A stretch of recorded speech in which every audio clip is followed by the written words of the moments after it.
दाऊद राजा जब पाप में गिरा, परमेश्वर ने नातान नबी को उसके पास भेजा और वो आकर उससे कहने लगा कि एक नगर में दो व्यक्ति रहा करते थे।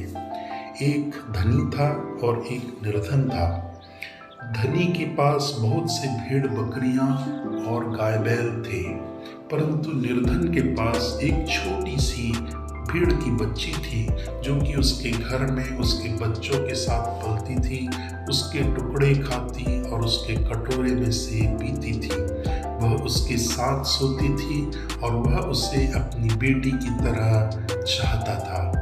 एक दिन धनी व्यक्ति के घर में एक यात्री आया और उसने उसकी मेहमान नवाजी के लिए अपने भेड़ बकरियों में से एक को भी नहीं छुआ और जाकर के उसने उस निर्धन के घर से उस छोटी सी भेड़ की बच्ची को लाया, काटा, पकाया और अपने मेहमान को परोस दिया।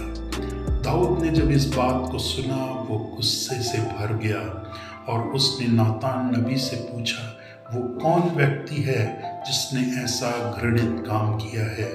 उसे भरपाई करनी ही पड़ेगी, उसे दंड भोगना ही पड़ेगा। तब नातान ने उससे कहा, हे राजा, वो तू ही है।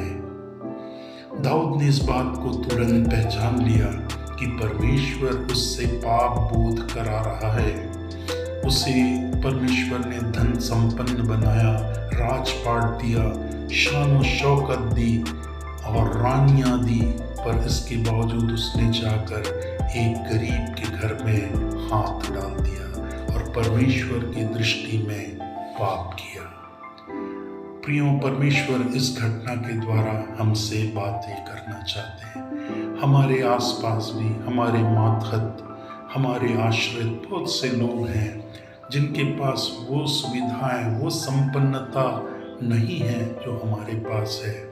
हम उनके छोटी से आय के ऊपर, उनके संपत्तियों के ऊपर, उनके हकों के ऊपर, उनके आशीषों के ऊपर कभी भी नजरें ना गड़ाएं और उनके लिए हमारा जीवन और हमारा धन आशीष का कारण होने पाए। परमेश्वर चाहते हैं कि हम अपने आप को दूसरों के लिए एक आश्रय का स्थल बनाएं, न कि उनके जीवन में दुख डालने के लिए आगे आए।